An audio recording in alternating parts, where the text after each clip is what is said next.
Welcome to the bird media. నేను మీ పవన్ కృష్ణమూర్తి. ఆఫ్ఘనిస్తాన్ ఈ పేరు ఇప్పుడు ఒక దేశాన్ని మాత్రమే కాదు, ఒక తరం క్షోభను సూచిస్తోంది. 2021లో తాలిబాన్లు మళ్ళీ అధికారంలోకి వచ్చిన తర్వాత మొదలైన నిర్ణయాలు, ఆంక్షలు లక్షలాది మంది బాలికల జీవితాల్ని పూర్తిగా మార్చేశాయి. మొదటగా అమ్మాయిలకి 6వ తరగతి తర్వాత స్కూల్కి వెళ్ళకూడదన్నారు. తర్వాత కాలేజీలు మూసేశారు. యూనివర్సిటీల్లో ప్రవేశం నిషేధించారు. మహిళలు టీచర్లుగా పనిచేయడం కూడా ఆపేశారు. అంటే అమ్మాయిలకి చదువు చెప్పడం మాత్రమే కాదు, చదువు చెప్పే అవకాశాన్ని కూడా తాలిబాన్లు తీసేశారు.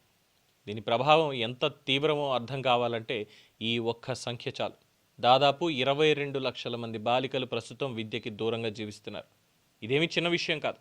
ప్రతి అమ్మాయి వెనుక ఒక కల ఉంది, ఒక ఆశ ఉంది, ఒక భవిష్యత్తు ఉంది. ఒక డాక్టర్ కావాలని, టీచర్ కావాలని, ఇంజనీర్ కావాలని కలలు కన్న లక్షలాది మంది బాలికల ముందు తలుపులు ఒక్కసారిగా మూసేశారు. స్కూల్ గేట్లు మూసేసిన రోజే వారి భవిష్యత్తు కూడా మూసేసినట్లయింది. చదువు లేకపోతే ప్రభావం ఒక్క అమ్మాయి మీద పడుతుందా? కాదు, మొత్తం సమాజం మీద పడుతుంది. బాల్య వివాహాలు పెరుగుతాయి, ఆరోగ్యంపై అవగాహన తగ్గుతుంది, చిన్న వయసులోనే తల్లులుగా మారిపోతారు. చదువు లేని తల్లులు పిల్లలకు కూడా అవకాశాలు తగ్గిపోతాయి. ఇది ఒక తరం సమస్య కాదు, తరతరాల సమస్యగా మారుతుంది. ఒక దేశం తన మేధస్సుని తానే నాశనం చేసుకున్నట్లు. ఇది సామాజికంగా మాత్రమే కాదు, ఆర్థికంగా కూడా ఆఫ్ఘనిస్తాన్కి భారీ నష్టం. మహిళలు విద్యలో, ఉద్యోగాల్లో భాగస్వాములు కాకపోతే ఆ దేశ ఉత్పాదకత తగ్గిపోతుంది, నైపుణ్యాలు తగ్గుతాయి, అభివృద్ధి నిలిచిపోతుంది. ఐక్యరాజ్య సమితి, యునిసెఫ్ వంటి సంస్థలు కూడా స్పష్టంగా దీన్ని హెచ్చరిస్తున్నాయి. ఈ నిషేధం ఇలాగే కొనసాగితే 2030 సంవత్సరం నాటికి మొత్తం 40 లక్షల మందికి పైగా బాలికలు విద్యను పూర్తిగా కోల్పోయే ప్రమాదం ఉంది.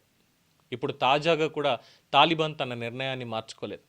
2024, 25, 26 విద్యా సంవత్సరాల్లో కూడా అమ్మాయిలకి సెకండరీ ఎడ్యుకేషన్, హయ్యర్ ఎడ్యుకేషన్ తిరిగి ఇవ్వలేదు. మారుస్తామనే సంకేతాలు మాత్రమే ఇచ్చారు. కానీ వాస్తవంలో మాత్రం నిషేధమే కొనసాగుతోంది. అంటే ఇదేమి తాత్కాలిక నిర్ణయం కాదు, ఇది వారు కావాలని కొనసాగిస్తున్నటువంటి విధానం. ఇందులో బాధాకరమైనటువంటి విషయం ఏంటంటే, ఇది ఆఫ్ఘనిస్తాన్ ప్రజలు కావాలని కోరుకున్నారా? లేదు. చాలామంది తల్లిదండ్రులు మా అమ్మాయిలు బాగా చదువుకోవాలని కోరుకున్నారు. గ్రామాల్లో కూడా తల్లిదండ్రులు వాళ్ళ పిల్లల భవిష్యత్తు కోసం పోరాటం చేస్తున్నారు. కానీ ఒక కఠినమైన సిద్ధాంతం పేరుతో అక్కడున్నటువంటి ప్రభుత్వమే లక్షలాది మంది జీవితాలని బంధిస్తోంది. ప్రపంచ దేశాలు దీని మీద ఎంత తీవ్రంగా స్పందించినా, ఐక్యరాజ్య సమితి, యునిసెఫ్, యునెస్కో ఈ నిషేధాన్ని స్పష్టంగా మానవ హక్కుల ఉల్లంఘనగా ప్రకటించిన, అమెరికా, బ్రిటన్, ఫ్రాన్స్, జర్మనీ సహా అనేక దేశాలు తాలిబాన్ నిర్ణయాన్ని బహిరంగంగా ఖండించిన, బాలికలకి హక్కు ఇవ్వకపోతే, విద్యా హక్కు ఇవ్వకపోతే ఆఫ్ఘనిస్తాన్ని అంతర్జాతీయంగా గుర్తించడం కష్టమే అనేటువంటి స్పష్టమైనటువంటి హెచ్చరికలు కూడా ఇచ్చిన తాలిబాన్లు వాళ్ళ నిర్ణయంలో ఇప్పటికీ వెనక్కి తగ్గలేదు, తగ్గడం లేదు. ఇక్కడ అర్థం చేసుకోవాల్సిన విషయం, ఇది మతం గురించా? కాదు, ఇది నియంత్రణ గురించి. చదువు ఉన్న మహిళలు ఆలోచిస్తారు, ప్రశ్నిస్తారు, తన హక్కుల కోసం మాట్లాడతారు. ఇది అధికారానికి భయం కలిగిస్తుంది. అందుకే చదువునే వాళ్ళు పూర్తిగా అణిచివేయాలని చూస్తున్నారు. కానీ చరిత్ర అనేది ఒక విషయం స్పష్టంగా చెప్తుంది. విద్యని శాశ్వతంగా బంధించలేరు, జ్ఞానాన్ని శాశ్వతంగా ఆపలేరు. ఈరోజు స్కూల్కి వెళ్ళలేని ఒక బాలిక మనసులో ఉన్న ప్రశ్న, నేను ఎందుకు చదవకూడదు? అదే రేపటి మార్పుకి బీజం కావచ్చు. బాలికల విద్య అనేది దయ కాదు, అది ఒక హక్కు. ఒక అమ్మాయి చదువుకుంటే ఒక కుటుంబం మారుతుంది, ఒక కుటుంబం మారితే సమాజం మారుతుంది, సమాజం మారితే దేశం మారుతుంది. అందుకే ఆఫ్ఘనిస్తాన్లో బాలికల కోసం జరుగుతున్న పోరాటం కేవలం విద్య కోసం కాదు, అది మానవత్వం కోసం జరుగుతున్నటువంటి పోరాటం. ఇక కొన్ని సంస్కరణలు తీసుకొచ్చారు. ఆ సంస్కరణల ప్రకారం ప్రజలను కూడా 4 కేటగిరీలుగా విడదీశారు. అంటే ఇక్కడ వీళ్ళ మాట మాత్రమే చెల్లుతుంది. దాంట్లో మొదటి కేటగిరీ మత పెద్దలు.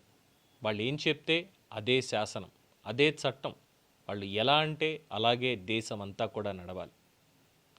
ఆ తర్వాత ప్రభుత్వం, ఆ తర్వాత అక్కడ ఉన్నటువంటి ట్రైబల్స్ కావచ్చు, ఇలాగా 4 రకాలుగా విడదీసి వీళ్ళు ఏది చెప్తే అదే నడవాలి, మత పెద్దలు ఏది చెప్తే అది మాత్రమే జరగాలి అనేటువంటి ఒక మౌఢ్యానికి దారితీసింది. చివరిగా ఒక మాట చెప్పుకోవాలంటే, బాలికల విద్యని ఈ నిర్ణయాలతో అడ్డుకోవడం అంటే అది దేశ భవిష్యత్తును చంపుకోవడమే. చదువు లేకుండా అభివృద్ధి అనేది లేదు, మహిళలు లేకుండా సమాజం ముందుకు సాగదు. ఆఫ్ఘనిస్తాన్లో మూసేసినటువంటి స్కూళ్ళ గేట్లు వాస్తవానికి ఒక దేశ భవిష్యత్తు పైన వేసిన తాళాలు లాంటివి. మరి ఆఫ్ఘనిస్తాన్ ఎప్పటికి తెలుసుకుంటుంది? ప్రపంచంలో అభివృద్ధి చెందాలి అనుకుంటారా, లేదంటే ఆ మతంలోనే మునిగిపోయి ప్రపంచానికి నాశనంగా తయారవ్వాలనుకుంటారా? ప్రపంచం మరి ఏమంటుంది వాళ్ళని? ఆంక్షలు విధిస్తే తాలిబాన్లు ఏమైనా తలొగ్గుతారా? తలొగ్గే వాళ్ళైతే 2021కి ముందే తలొగ్గాల్సిందే, కానీ తలొగ్గలేదు. 2021 తర్వాత ఇంకా పెచ్చు మీరింది. ఇప్పుడు అంతర్జాతీయంగా వాళ్ళకి గుర్తింపు కావాలని కోరుకుంటున్నారు. భారతదేశానికి వచ్చారు మంత్రులు, దౌత్యపరంగా ఏదైనా చేయాలి, రెండింటి మధ్య కూడా సంబంధ బాంధవ్యాలు కావాలి అన్నారు. కానీ బాలికల విద్య దూరం చేసేటువంటి దేశంతో భారతదేశం సంబంధాలు పెట్టుకుంటుందా? చూడాల్సిందే. దీని మీద మీ అభిప్రాయాన్ని కామెంట్స్ రూపంలో తెలియజేయండి. చూస్తూనే ఉండండి ది బర్డ్ మీడియా.